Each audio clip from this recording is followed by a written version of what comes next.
Entrepreneur Strategies podcast. Today, I am very, very excited. I've got a personal friend, a neighbor, and someone who has created a very successful and interesting life. And I'm very excited to introduce Jonathon Jonas, who is the CEO and the founder of Decent Startup. And I'm happy to have him on the show. I think his story is going to be great. I'm going to be uncovering this with a lot of you and the listeners. But I have heard little bits and details of some of his professional life, and I promise you, you will get some nuggets of value out of this. So, Jonathon, thank you so much for being a part of the show. Yeah, Mike, thanks for having me. And I think more so, thanks for befriending me a couple months ago over at post workout class. Absolutely, yeah. So Jonathon and I, just for so the listeners know, we're part of a social club here in Salt Lake City, and it's called the Edison House. And so they have fitness classes. I met Jonathon in the fitness class, and I was fortunate enough to become his friend. And we found out that we're actually in the same neighborhood. And so this is going to be an interesting show because we happen to personally know each other, as well as I know a little bit about his professional life, and we're all going to learn here together. So. I'm very excited.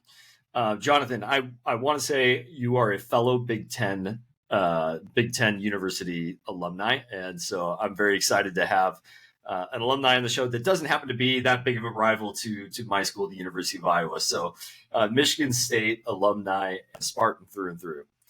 So tell me a little bit about who Jonathon is. Where did you grow up? Tell me a little bit about your background before even getting into Michigan State. Yeah, for sure. So I'm glad it's not one of the other two schools, because then we might not be friends. We might not be chatting. We won't name those two. Everybody knows which two those are. I grew up outside Detroit, 45 minutes northwest of Detroit. Went to Michigan State for college.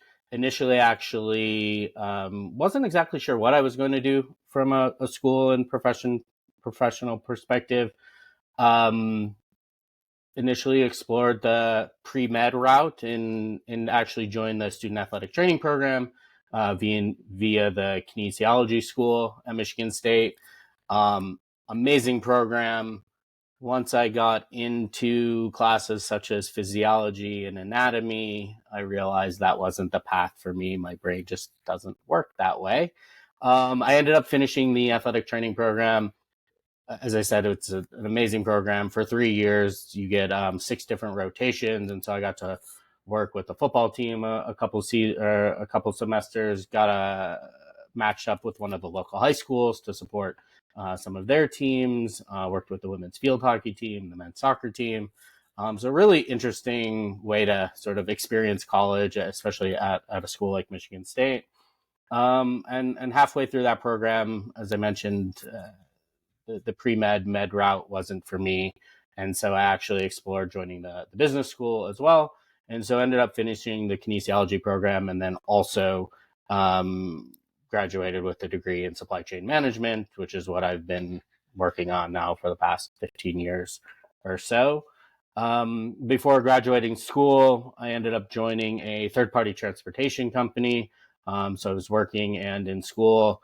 Really cool opportunity. My first gig there was driver dispatch. So I'd come in the morning and call a list of drivers at 7 a.m. and get a sense of where they were. I got all sorts of responses. Why are you calling me? It's my day off. I already checked in. But it was a good sort of being tossed into the deep end and sort of getting some hardcore real experience. After I graduated, I stuck around with that company for about 3 years or so, and we ended up having two sides of the business.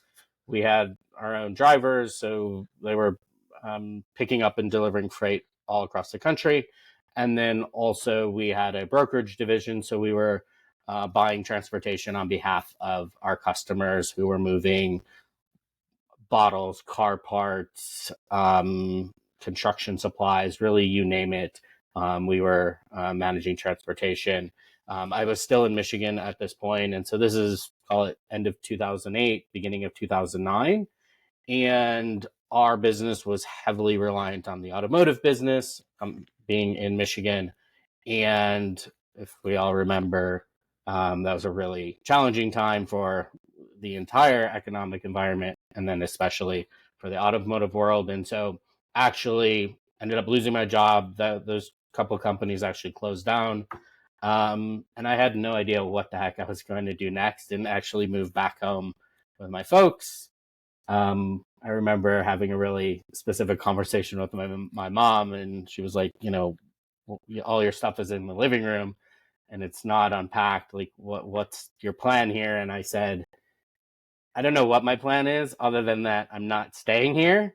So bear with me while we figure out what the heck is next, and I will get this stuff out of your hair, but I'm not going to unpack it and like formally move back in. So luckily enough to have that safety net and support from a family perspective to buy me time to figure out what the heck was next. Yeah, that's incredible.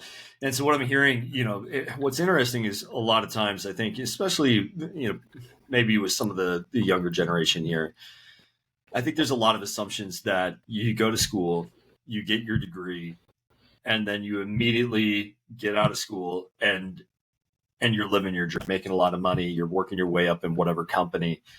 And, we know that that's not always true. It's not always going to be a very linear path. And what I love about your story so far is that it wasn't a very linear path for you. I mean, first you started off in sort of a sports medicine thing. You were going into pre-med, kinesiology, working with the athletes, which had to have been so cool to work with the athletes. And then, starting off and really kind of cutting your teeth, in working, really from the bottom. I mean, just calling drivers and figuring out where they were.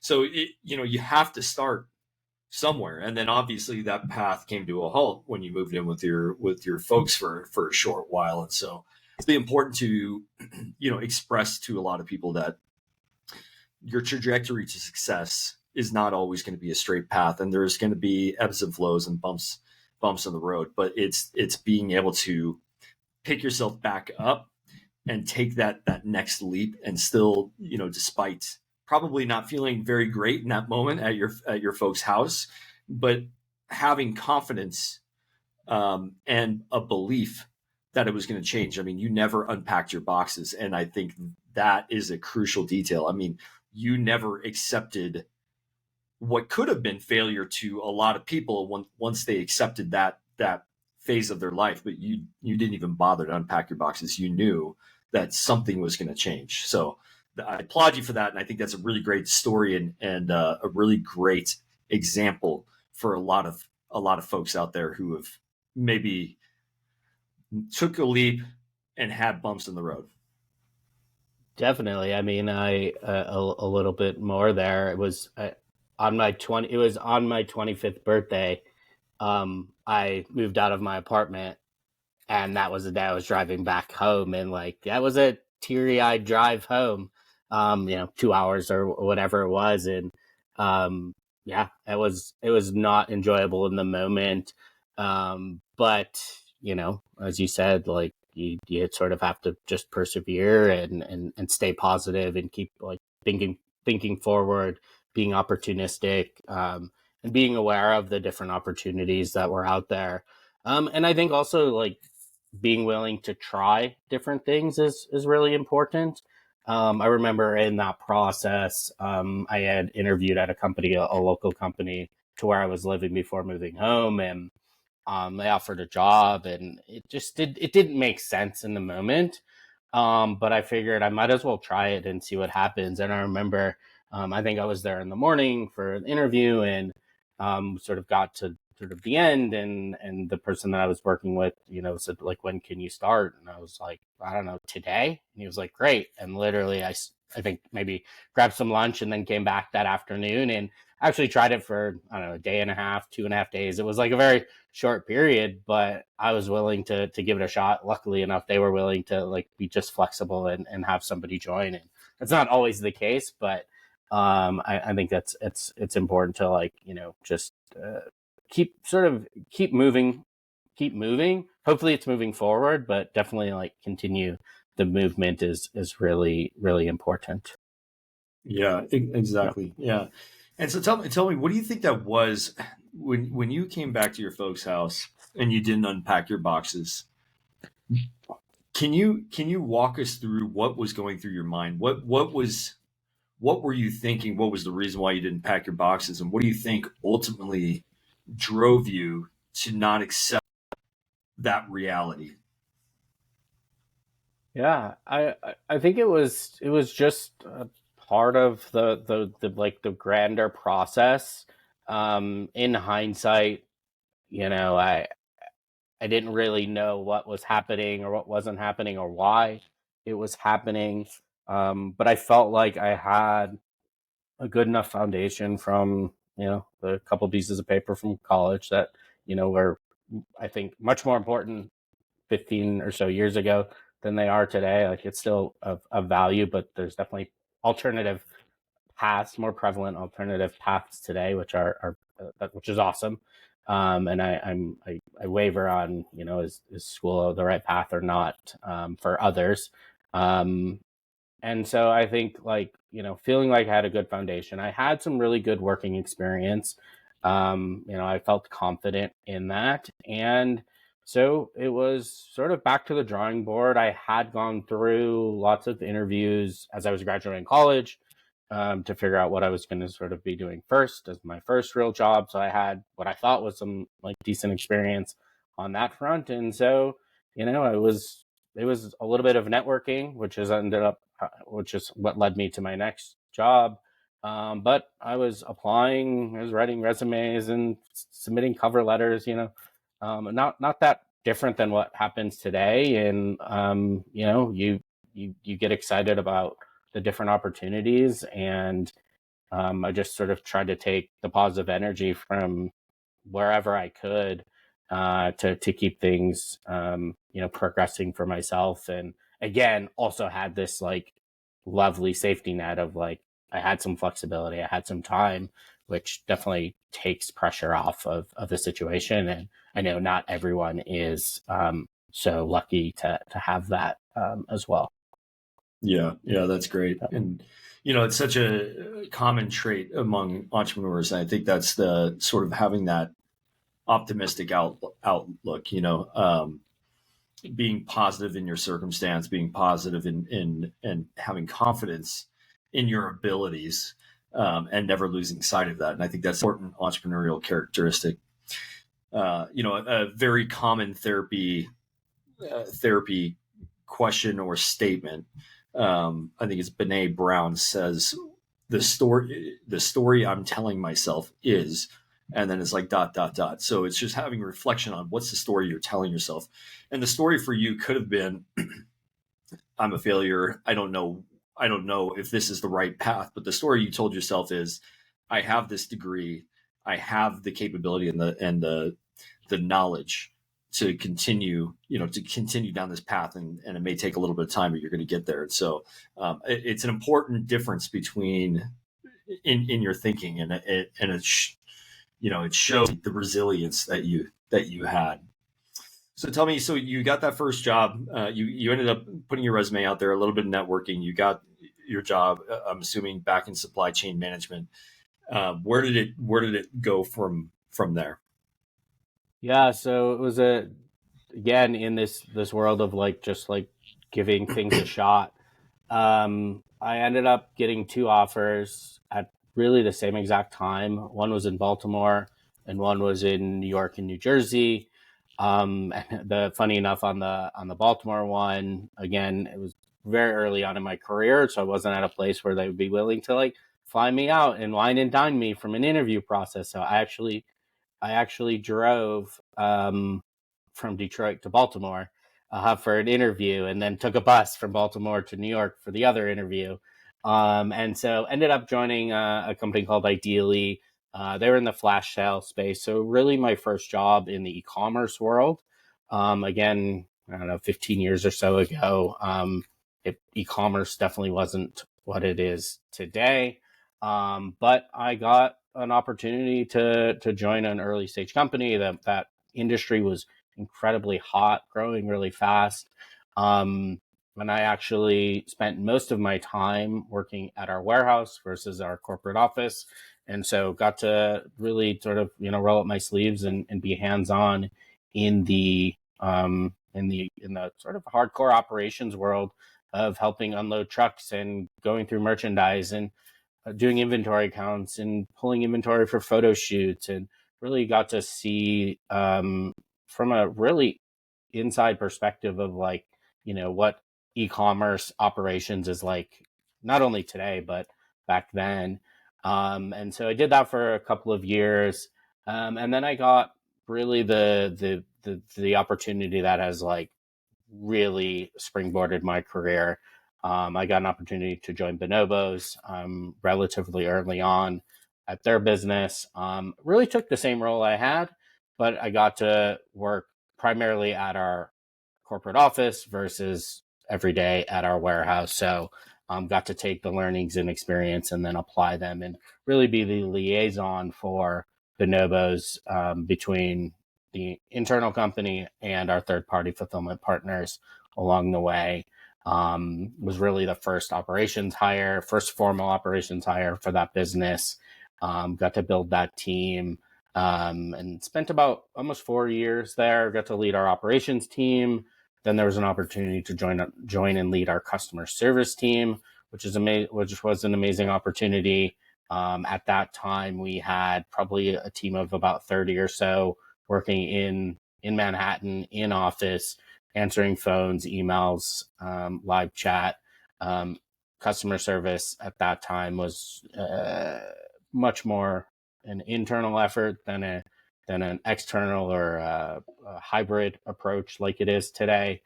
So that was an awesome experience. Got to dabble in our e-commerce department as well, which was managing site content.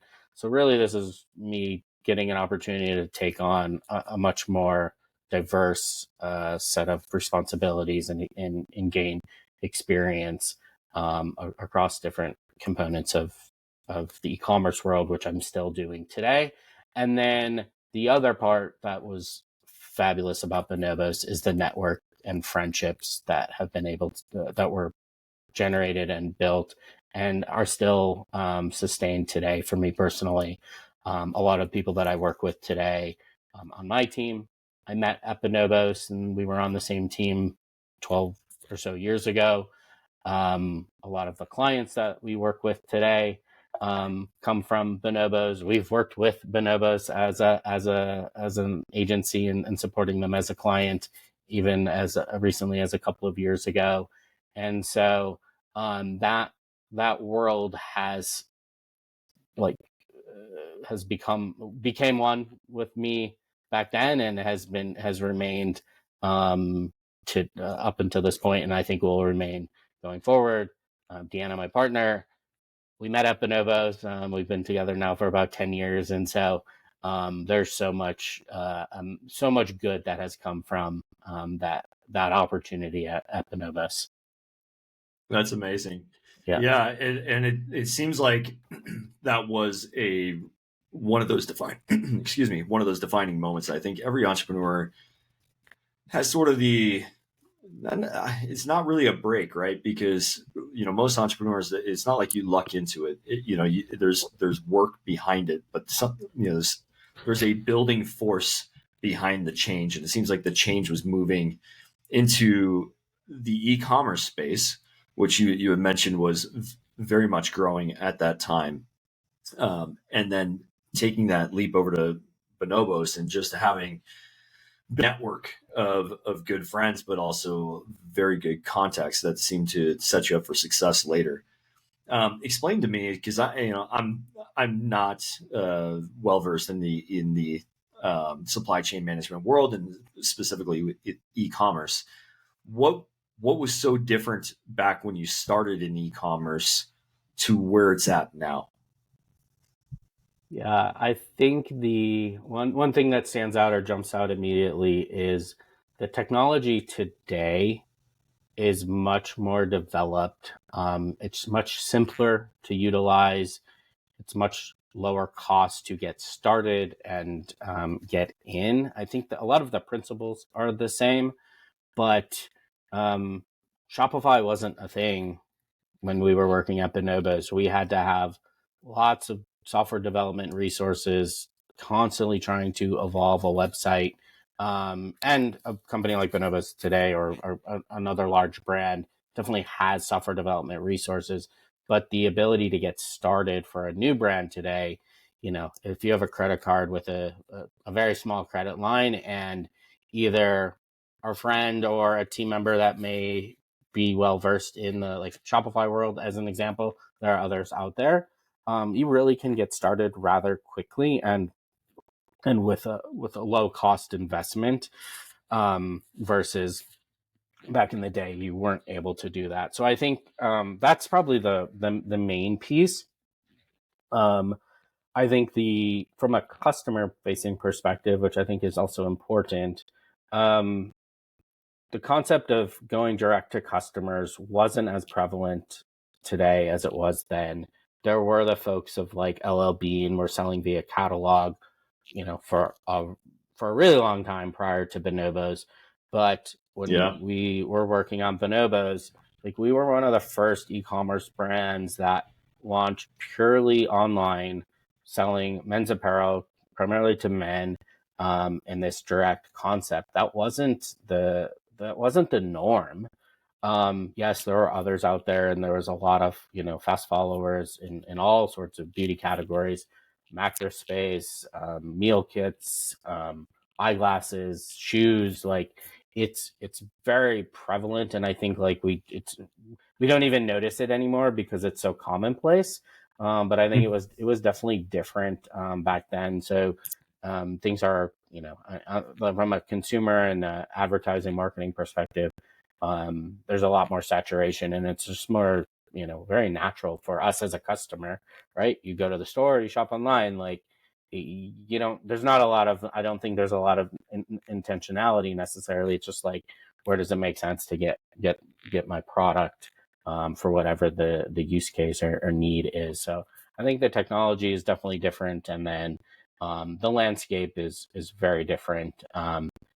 We were new back then, and now when a new brand launches online, like the brand may be new, but the concept of being a direct business or being available online, I don't think is really new. There are still some industries maybe that are still like relatively new, but once folks get started, it goes really fast. And like we saw that in the mattress space. Tuft and Needle was the first to launch this bed in a box concept, and now there's probably 300 to 500 brands selling a relatively similar product with a very, very similar business model. But if you go back pre Tuft and Needle, there was really nobody selling a bed in a box. It was definitely new. Yeah, it is. It's very interesting. I think we're all very, we have short-term memories when it comes to these online businesses, because now they're just staples in our life, and it's like they've always been there. Mm-hmm. But that is very interesting. I mean, as you're listing some of those examples, I'm a consumer of a lot of those. I've purchased all my mattresses via mattress in a box. I've done the meal kits. I've done I've shop online, and now you look at things like Instagram, and it's really funny. I'll see people wearing certain clothing items, and I'm like, I've been seeing that exact same shirt on an Instagram ad, and it's amazing how many of us are just so comfortable purchasing online. And the funny thing is, for Bonobos, the very first interaction that I actually ever had with Bonobos is I happened to just walk into a San Francisco, in downtown San Francisco. I just walked in. I'd never heard of the brand before, and I did buy some shirts and some pants from them, but I was unaware that they actually started really as an online brand. Yeah, there was it was online only, and that was the sort of the value prop and the ethos, and like that was the concept that the business was derived from.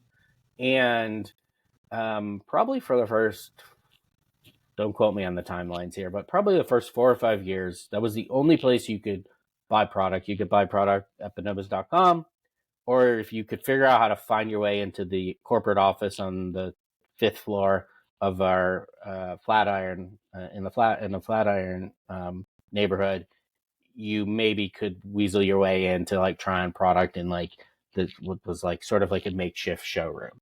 That was it. And then there were sort of two moments that were relatively close together, I think. And again, timelines are probably a little bit stale here, but um, there was enough demand and traction of customers sort of weaseling their way into the office that, we wonder if like having stores or a store concept could make sense. And that was probably what you walked into in San Francisco, or it was probably could have been relatively early on.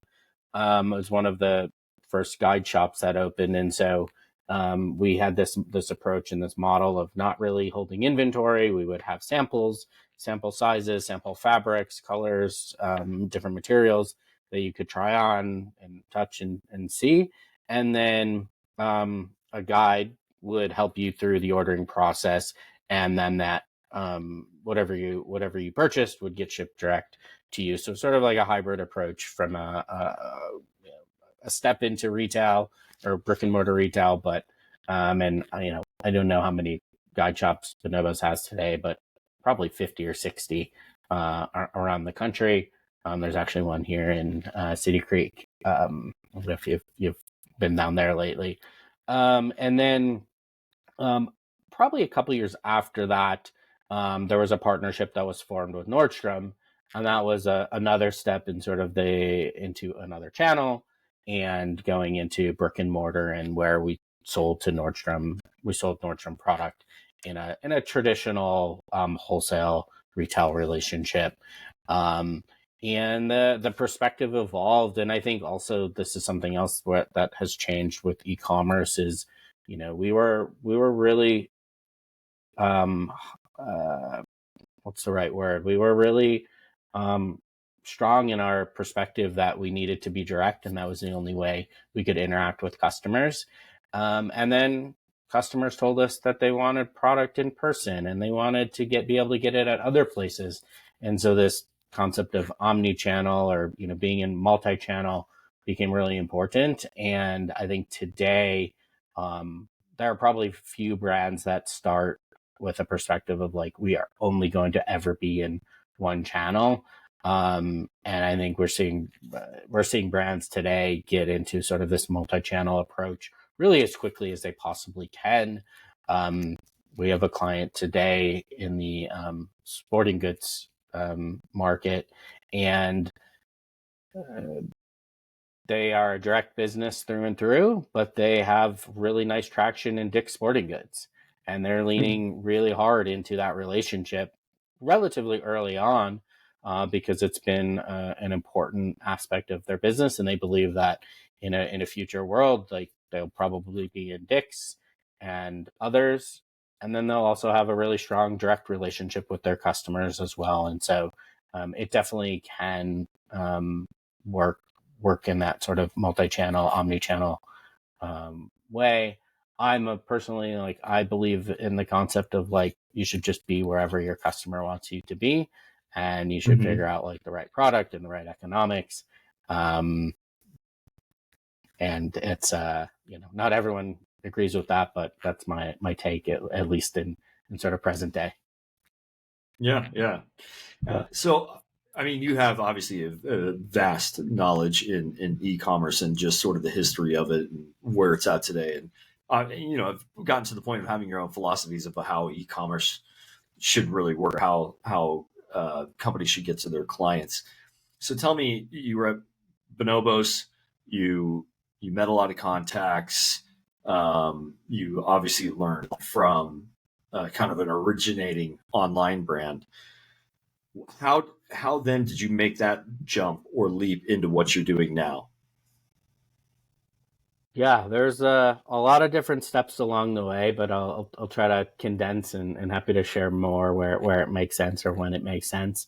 I left Bonobos and left New York City And again, sort of going back to some of the early part of our conversation, like, trying different things and just creating movement for myself, both like I think literally, but also like,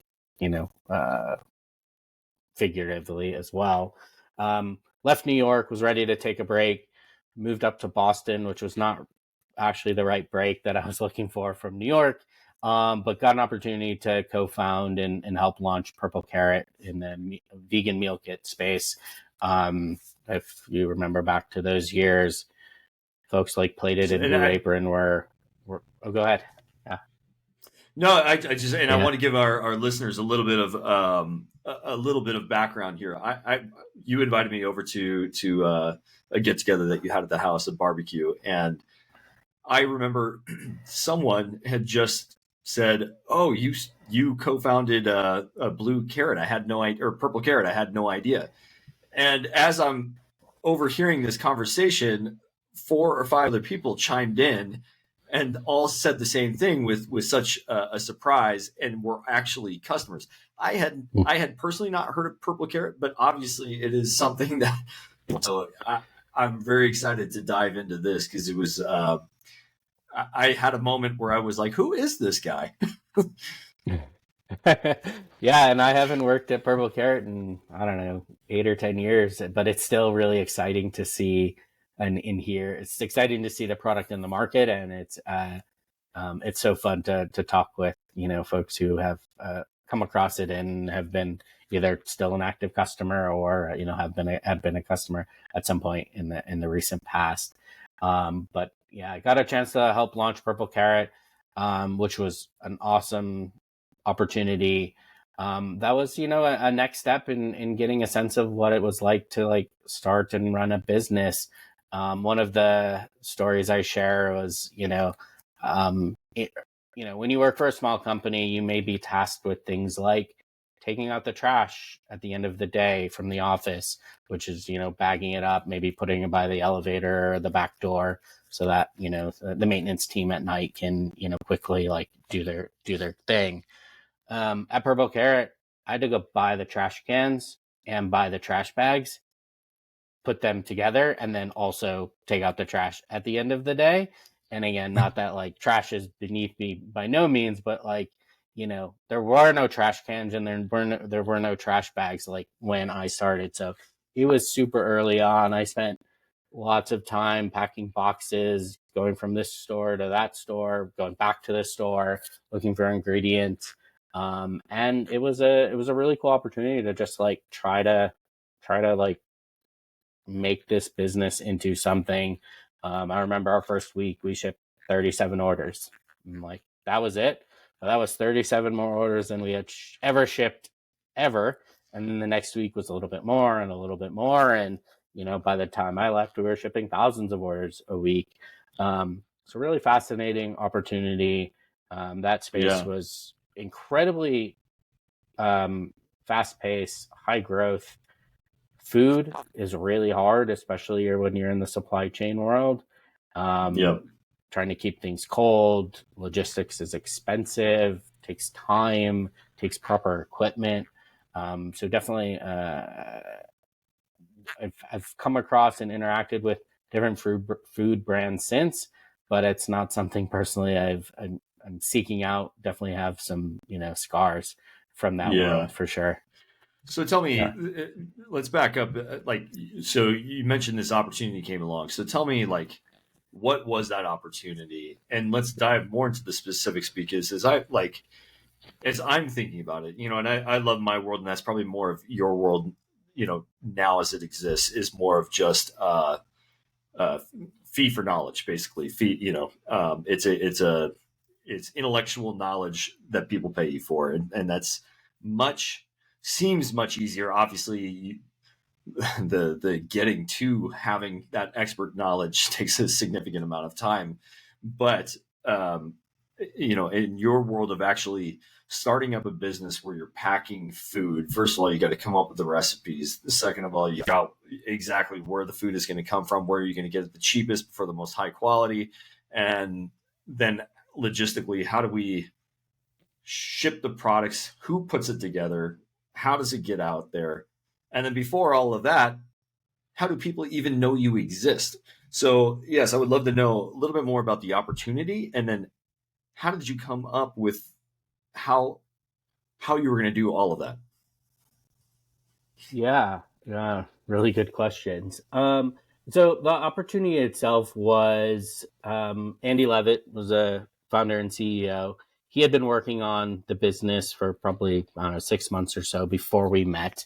And he was close to launching the business. He had put together initial tranche of recipes, had some photography taken, had engaged a software development firm to start building a website.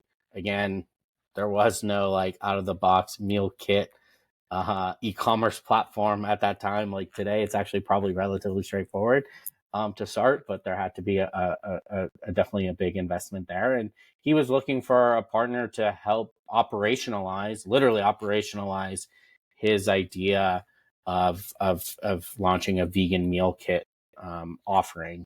And so it ended up being a really symbiotic, like really wonderful partnership because he had product being developed in a sense. He had a store being, constructed. He had a marketing self today, has a marketing background. So again, to your point of like how to generate demand. And then he needed somebody to, implement all of the infrastructure that was required to, you know, sell and ship the product. And so I didn't have experience in food, but I had experience being really close to the customer, understanding e-commerce operations. And so I joined as a head of operations. And really, if you think about like my response, besides like the nuanced things like managing trash, I was responsible for customer service. So I was answering all of the emails that would come in on a daily basis from day one.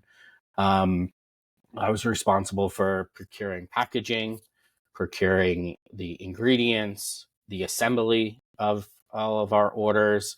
And if you're familiar with the meal kit space, you have like these like sub ingredients, and then you build a meal, and then an order is multiple meals. And so there's this assembly line that is created over a few days every week because the recipes change and the ingredients change. All the labeling has to evolve. The pack, one day you may have little bottles, another day you may have jars, bags. Like the supplies evolve as well.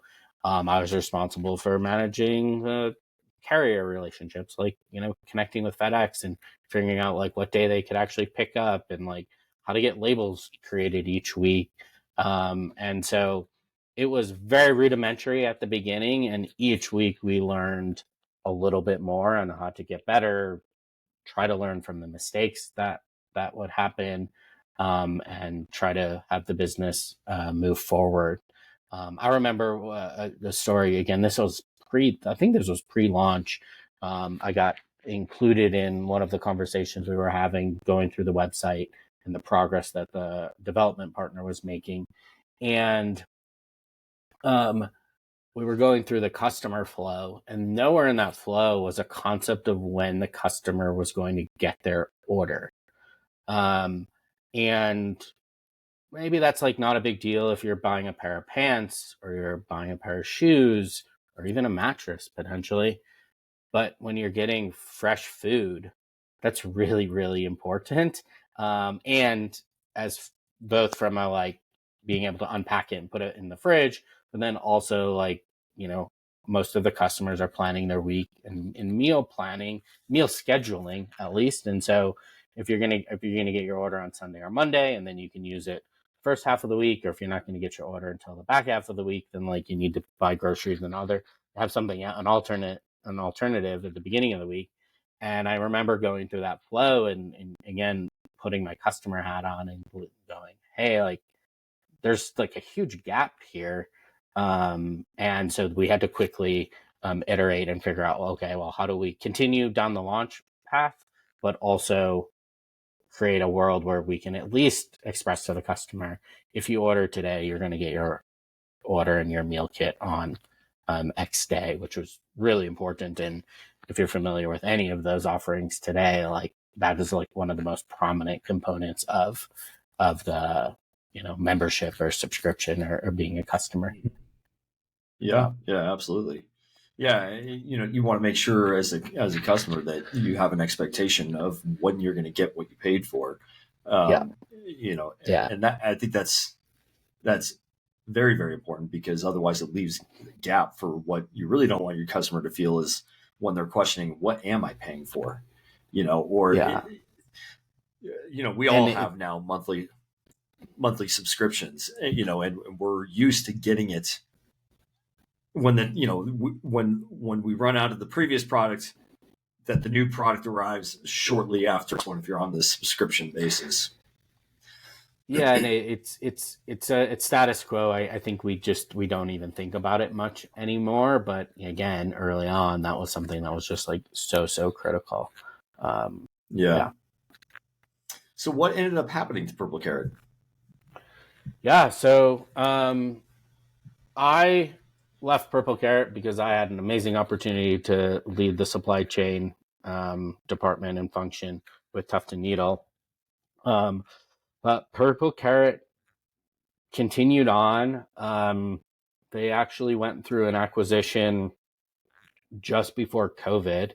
They were acquired by a public company based in Japan, actually, who is prevalent in food delivery and vegan initiatives in Japan, who's trying to expand their presence into the U.S. And so their partnership with Purple Carrot was part of that. Then we all went through the pandemic, and e-commerce, ratcheted up. E-commerce food ratcheted up a few levels, and so Purple Carrot had a couple of their strongest years in probably 2020, 2021. And Purple Carrot is still around today. They're I think, as far as I understand, and I'm not super close to the business anymore, but they're still selling their main product line and the weekly meal kits. They're also in different grocery stores in the freezer section. They had a really nice partnership to develop and distribute meals that way. And so, it's to what we were talking about before. It's still really exciting to, when I go in the freezer aisle, I still look to see what meals are there. If they're in store, it's in Target and Kroger and a few of the mass chains and Whole Foods even. So it's exciting to see. And we haven't had a meal kit, a Purple Carrot meal kit delivered to our house in probably a year or two, but we'll forever be fans of the brand for sure. Yeah, that's amazing. Wow, great story. Yeah. And so I'm assuming this next opportunity, the reason why you left Purple Carrot is that the business that you're running now? Yeah, no, there's a handful of stops along the way, but I joined the Tufton Needle team. Again, the Bonobos network is really strong and was strong. A couple of former colleagues from Bonobos had moved over to Tufton Needle, and so I'll say they recruited me. There was a really nice opportunity to join that team. Moved out to Phoenix, and then the spirit of fast forwarding here slightly. Spent about a year and a half or so at Tufton Needle. Tiana and I really, really missed living in New York City. And so we ended up moving back. I left Tufton Needle to pursue an opportunity in New York. Summer of 2019, the brand I was working for was acquired. And that was really what sort of nudged me into the contract consulting agency world. August 2019 or so, again, pre-pandemic by 6 or 8 months, and job market was really strong. I was interviewing or I was networking, and through those efforts, I ended up getting a couple of project-based opportunities versus like typical joining a company full-time W-2 employee. And so was working for an apparel brand, was working for a reusable packaging brand, and different types of efforts. One was, helping this apparel brand relocate their warehouse, put in proper infrastructure as it relates to the customer service team. On the reusable packaging side, it was more of like, I don't know, a little bit of like they were in the process of trying to commercialize their product. And so it was helping on negotiations and logistics from the factory. I would sit in on potential client and client conversations and really sort of supporting the CEO in those efforts. And come the turn of the year in the beginning of 2020,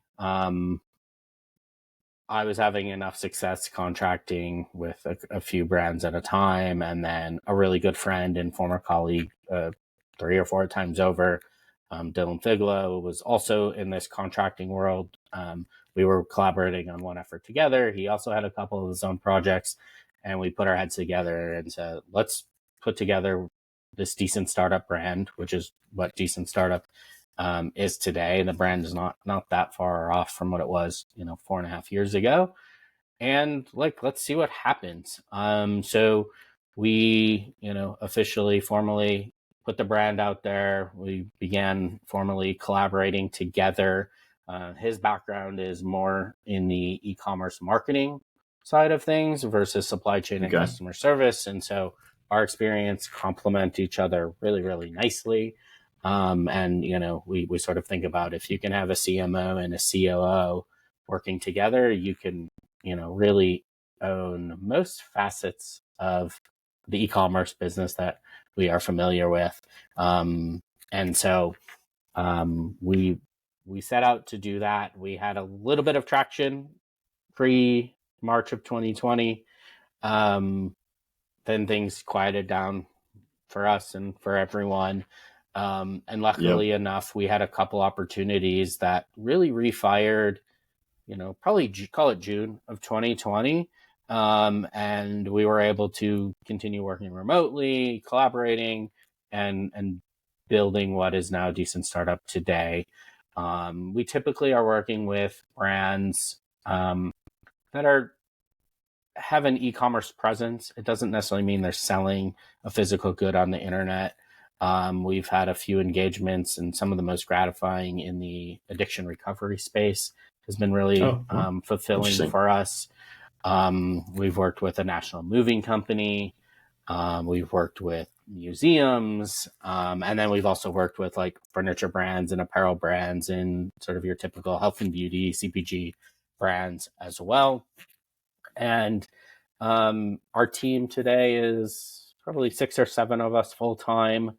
We're sort of slightly divided into like operations and customer service, and then again into that marketing, advertising, creative, technology world.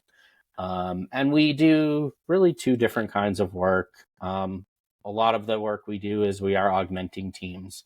So maybe somebody left unexpectedly for a client. Maybe the brand is growing or trying to evolve, and they don't know exactly who they should have on the team, what the right org structure, what are the right roles and responsibilities are. And so we can come in and execute the work and help from a strategic perspective of like, here's the role, here's who you should hire. A lot of times we'll participate in the recruiting process, interview process, onboarding, and, the end of our engagements are usually passing the work back off to the internal team. And then we also are doing very specific project-based work. So auditing customer service programs, helping brands move warehouses.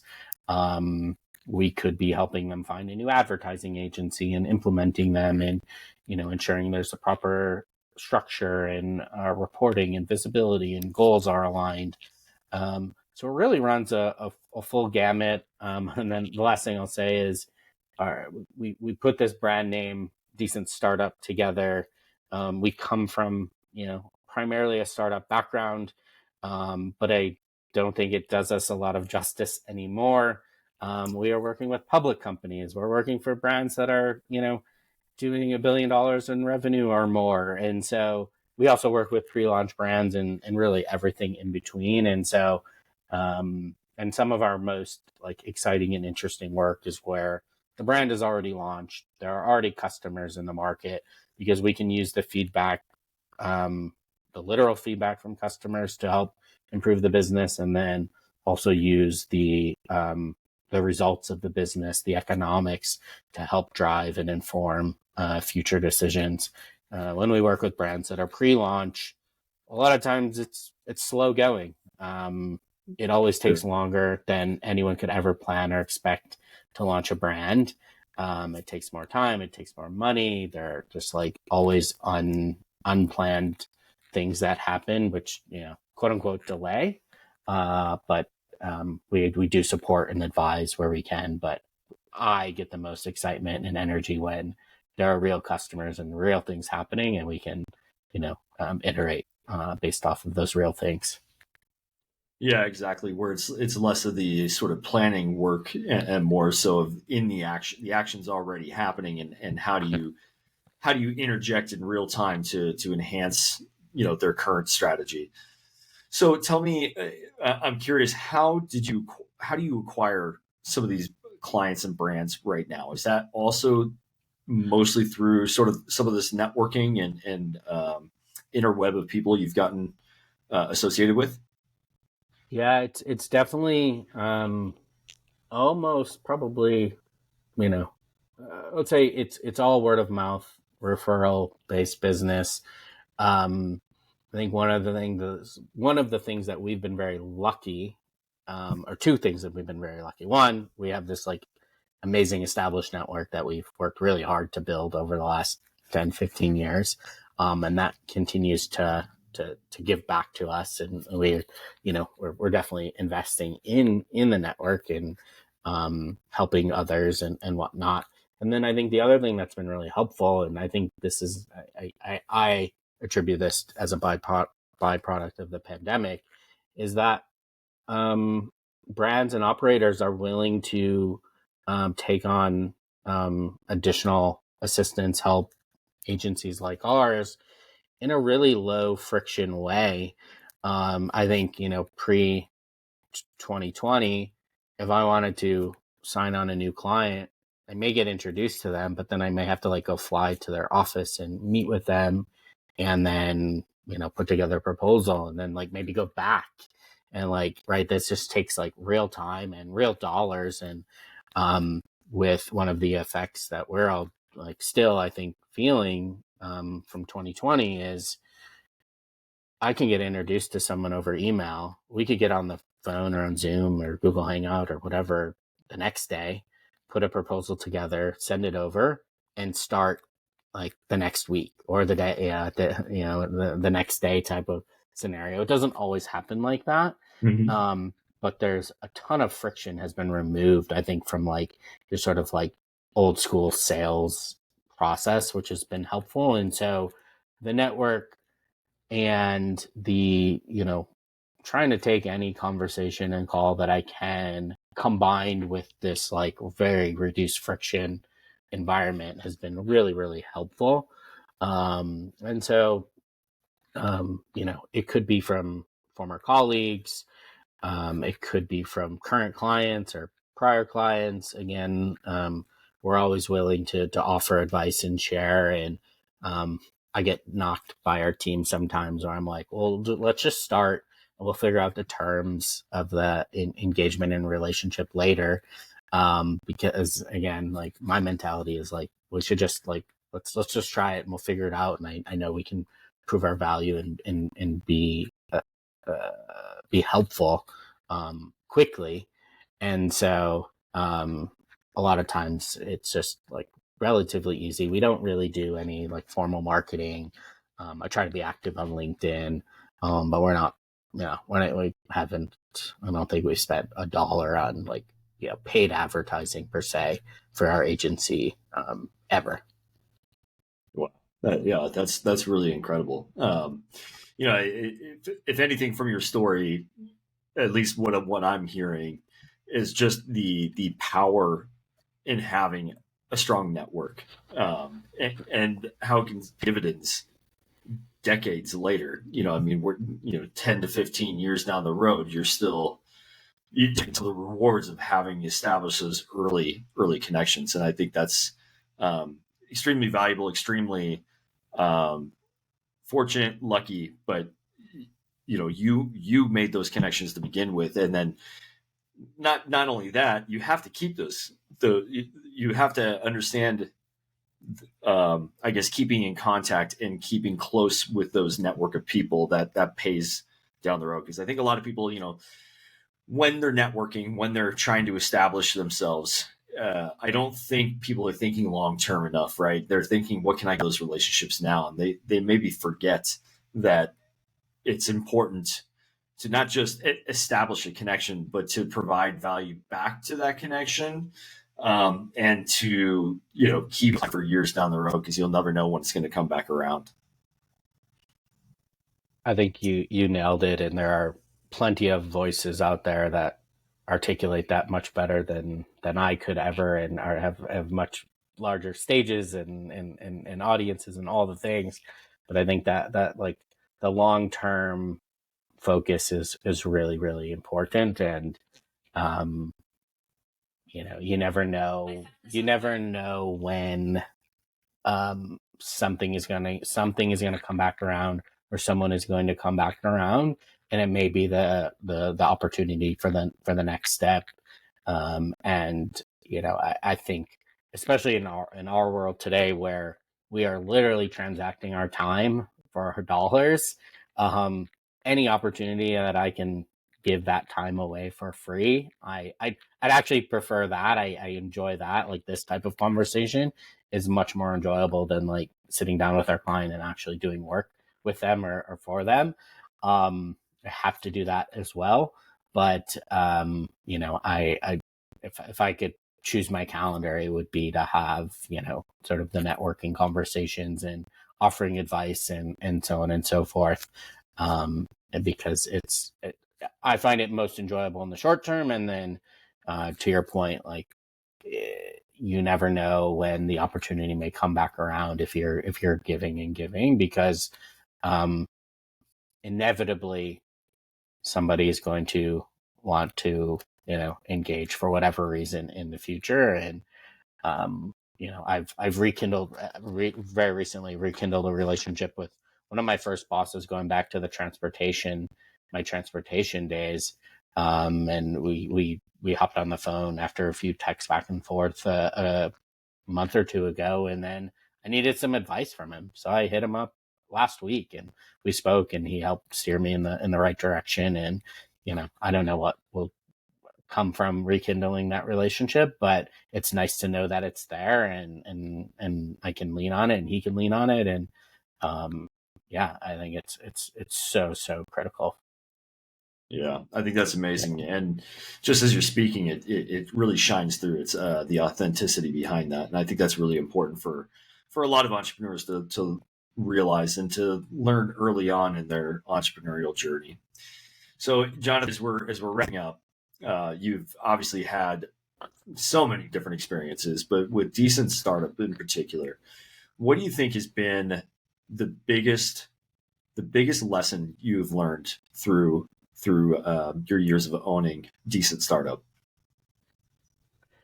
Yeah, I think there's two. As I mentioned, the majority of our team has worked together in the past, and so we've been able to come back together as former colleagues, but I think most importantly as friends. And being able to work with friends is become more and more important for me and for our team. We spend so much time together, working together, that if you're not enjoying the relationships of the people that you're spending all that time with, like, that can be really hard. And so I think, having friends, and not just like being friendly with coworkers, but truly actually having like some hardcore relationships.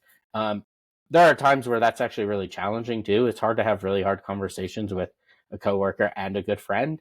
But I would take that over having hard conversations with just a coworker. I think 9 out of 10 times, every once in a while it is really challenging, but I think that's really important. And then being responsible for a team and for a business is really hard.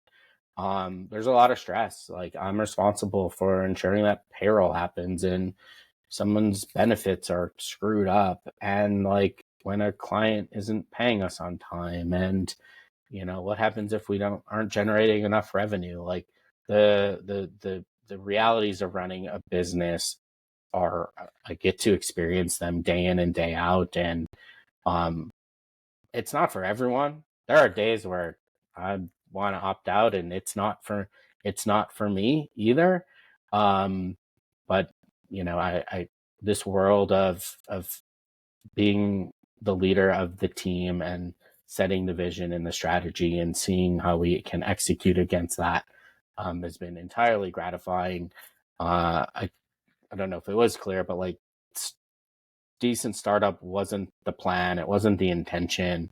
It happened sort of as we've gone, and I don't know what our future um, is or what we're supposed to do or where we will take this. It's been a very short term, like, let's get by the next month, and then can we get through the rest of the year, and then like let's set ourselves up for next year. And so we're sort of taking it moment by moment, again in the spirit of just being and having movement is something that is important. And so yeah, I think working with friends, incredibly valuable. And then the like appreciation for people who are running their business and their own business. I have a much deeper level of empathy for leaders. I still question sometimes decisions that are made or how things are communicated, but that's also my job. Yeah. But it's not easy. It's incredibly gratifying, but it's also incredibly complicated as well. Yes, and I will echo all of that. But I do appreciate the honesty, because Yeah. we're all of us entrepreneurs are just trying to figure it out, right? And we don't. If we had a crystal ball, we could probably cut off a lot of years to get to success. But unfortunately, we do not all have crystal balls. Well, Jonathan, if people want to get in touch with you, and thank you so much for the conversation today. And before I wrap up, I just want to make sure that if people want to get in touch with you, that they have the ability to. So, where can they find Jonathan, and where can they find Decent Startup? Yeah, so decentstartup.com, 2 words, just as it sounds, is our website. I'm most active from a social media perspective on LinkedIn, Jonathon Jonas. I'm sure Mike will share spelling because it is unique. And yeah, would love to chat with anyone in a very low key, no commitment way. Yeah, I think that's. I'm in Salt Lake City. If anyone is nearby here, always down to catch up in person. And then more of our team is throughout the country. We have a few team members in Phoenix, a couple in Northern California. We have one team member back in New York. But yes, you can find me on LinkedIn or our website. Would be down to chat with whomever. That's great, and I'll make sure that we put up all the social links in the show notes. And Jonathon Jonas is Jonas is the last name, and Decent Startup. So all of that will be in the show notes. I'll also have it up on the YouTube channel so everyone can find you. Jonathan, thank you so much for the opportunity to talk to you today. Your story is incredible. It was very natural. I didn't have to really try and pull any information out of you. You were very open and honest today, and I know that authenticity will shine through, and you obviously are just not only are you a part of Decent Startup, but you are also a decent human being as well. So I appreciate having a very genuine conversation with you, and very impressive of all the life stages that you went through. And one thing I'll just note to put onto this clip here is that every time that you switched jobs, one thing I noticed is you always called them an opportunity. And I find that such an incredible characteristic to look at everything as an opportunity. Whereas I think a lot of people would describe their previous life as, I worked at this job, I did this. And you actually interjected and said, I had an opportunity to do this. And I think that's just, it's a really great way to look at your past life and the things that come along. It's not just to not look at things as just a job or a thing that you did, or maybe even downplay something you did in the past because you're now somewhere else. Everything has been an opportunity in your journey, and that has been very insightful, and I think something the listeners can learn a lot from. So thank you so much for the conversation today, Jonathan. I know you and I were going to have many more conversations in the future, but for our listeners, I encourage you all to not only download this show, listen to it again, subscribe to the show, but also if you're so inclined to reach out to Jonathon, because he is a wealth of knowledge and experience. So thank you again, Jonathon, and we'll talk soon. Thanks for having me, Mike. Great to chat.